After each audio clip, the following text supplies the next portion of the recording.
En el capítulo anterior comenzamos a esbozar pasajes de la vida de un general villareño que a su paso por la indómita geografía oriental aquilató el significado del grito de Yara, la talla política del primer presidente de la República en armas, y conocer las hazañas militares de Calixto García, Gómez, Maceo o Vicente García, entre otros. Hoy continuamos delineando la vida del brigadier José González Guerra.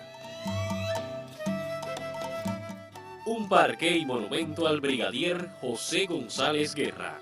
Segunda parte. Admirable su valor.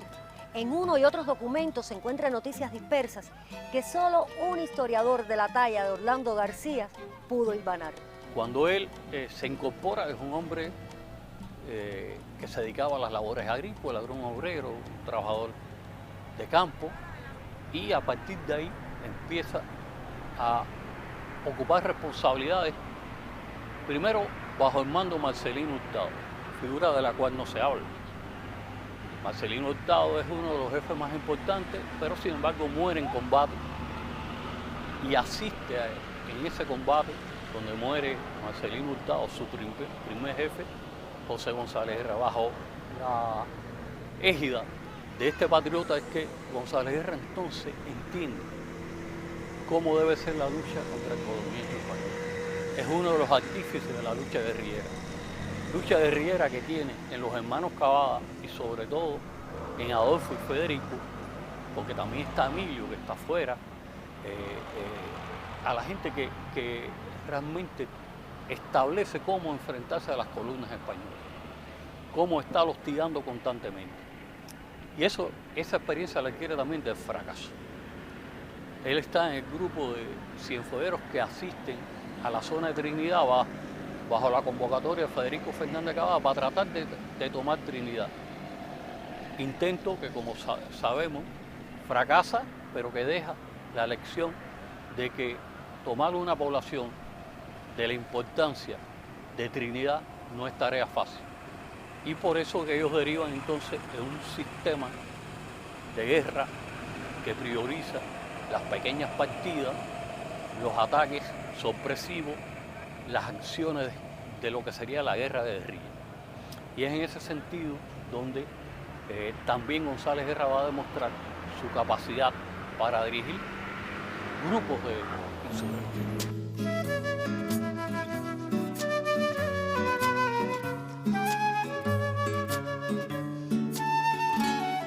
Él estaba en desventaja con respecto al resto de los que habían tomado la sangre. Era un hombre que apenas sabía firmar. La firma de él parecía realmente no José, sino Jole. Y por eso es que se le empezó a conocer como Jole. Por supuesto, la medida que ascendían los escalones de mando, el comandante Jole, el teniente coronel Jole. Existen informes de la disciplina del general y sus ascensos, el desempeño de su hijo como ayudante del general Marcelino Hurtado, la cercanía a Gómez, Maceo y Agramonte durante su paso al oriente de la isla, mas bastaría una de las cartas del presidente de Cuba en armas para conocer al brigadier. Permítanme leerles un fragmento. Está fechada el 10 de mayo de 1872 en el campamento del Corojo de la Caoba. Mi estimado amigo, cuento que al recibo de esta se hallara usted en buena salud y listo para partir con el resto de las fuerzas de las villas a fin de penetrar en ese estado inmediatamente. Llevan por objeto favorecer a Carlos García, que parece ha desembarcado y opera entre Guanajay y San Antonio. El general Agramonte, que tanto se está distinguiendo en Camagüey, ha sido nombrado para el mando superior del estado de las villas sin dejar el Camagüey. Sin otro particular, me repito, su afectísimo amigo y hermano Carlos Manuel de Céspedes. Supo también poner bajo su Estado Mayor a figuras importantes de la intelectualidad. Y no es por gusto que hubiese tenido como ayudante a lo largo de estos años a intelectuales importantes, entre los cuales el último que lo acompañó cuando él ya al final de la guerra irrumpe de nuevo en la zona de Cienfuegos José Urioste, que es el que lleva el diario de operaciones de él. Es decir, que estuvo con Enrique Machado como ayudante de él, tuvo a Ramón Roa como ayudante, por lo que hemos obtenido mucha información a través de ellos, a Pablo Díaz de Villegas. Es decir, que González Guerra supo buscar esa carencia que era no tener una instrucción y rodearse de gente que fueran capaces de ayudarlo a organizar lo que serían los contingentes.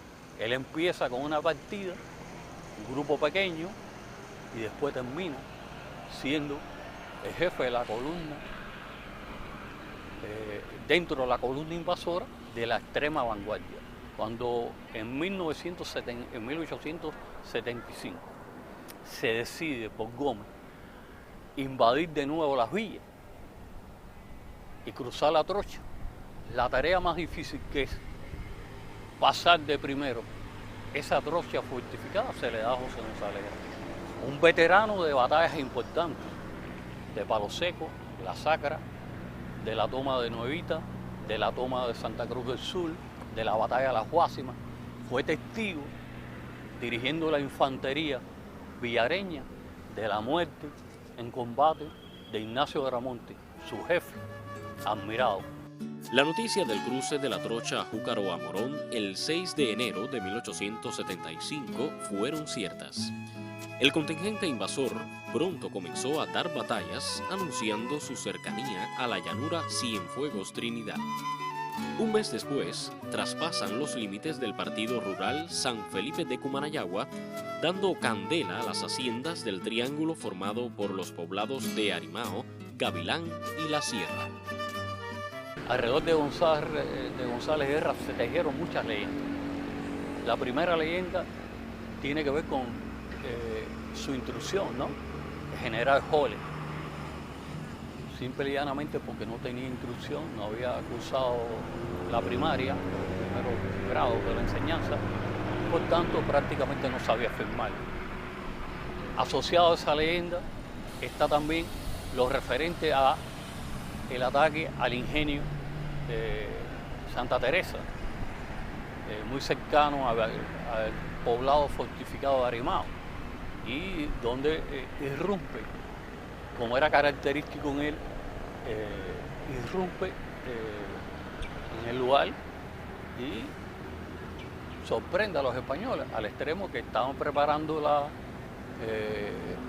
la comida, el almuerzo realmente, porque fue de día, y ellos entonces son los que se sirven el almuerzo, la fabada que estaba preparado. Eso es la leyenda que corre todavía en esa zona, como también en la zona de Santo Espíritu, un poco antes de llegar a la zona de Cienfuegos en el año 75, en enero-febrero del 75, está la leyenda de en el paso de Castayo, es decir, en el río Sasa, no podían tomar la posición fortificada de los españoles, y Gómez le da la orden que había que tomarlo, y él sube por un farallón saliendo desde el río, y es la imagen bella de Manuel de la Cruz narrando ese hecho a partir de cómo la leyenda lo ve como un ciclo, avanzando por un farallón con su caballo blanco hasta tomar, porque era un hombre sumamente valiente, era un hombre capaz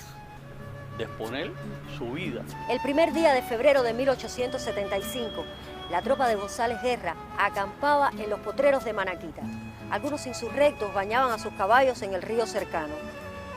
Un centinela avisa la cercanía de una columna española, así que no hubo sorpresa. Muy pronto los villareños se lanzaban a la carga. Aquel combate resultó un desastre para el ejército hispano, con 156 muertos y una veintena de desaparecidos. A partir de ese momento surge entre los villareños la leyenda del héroe de Manaquita. Le pregunto a Juan García, ¿es cierto que en su escultura del brigadier González pesa mucho el combate de Manaquita? Es basado en la historia del combate de Manaquita, de González Guerra, cuando ellos salen del río hacia las tropas españolas que le superaban el número y en ventaja táctica, estratégica, porque venían bajando la loma, pero ellos eran una fiera y apenas 40 y pico de hombres acabaron con todo ese batallón de españoles. Es una de las derrotas más rotundas que sufre el ejército español en la segunda etapa, después del año 75. No hay una derrota en que haya sufrido tantas bajas en esta zona del centro-sur de Cuba, y diría que el occidente cubano. Y sin embargo, después ataca Parajagua, toma algunos fuertes, pero no puede tomar el poblado. Por supuesto, sabiendo los españoles que él está en esa zona, mueven todas sus columnas y en un combate contra fuerzas superiores es herido en un brazo. Y vaya usted, los avatares de la historia, el hombre que tenía varias heridas en su cuerpo, el hombre que había desafiado la muerte en más de 100 combates, de pronto muere en el campo insurrecto de una infección por tétano. Su escolta y su ayudante lo sepultan entre dos palmas canas en la zona del Guayabo. Es 25 de febrero de 1875. Cuba perdía a uno de sus más intrépidos soldados.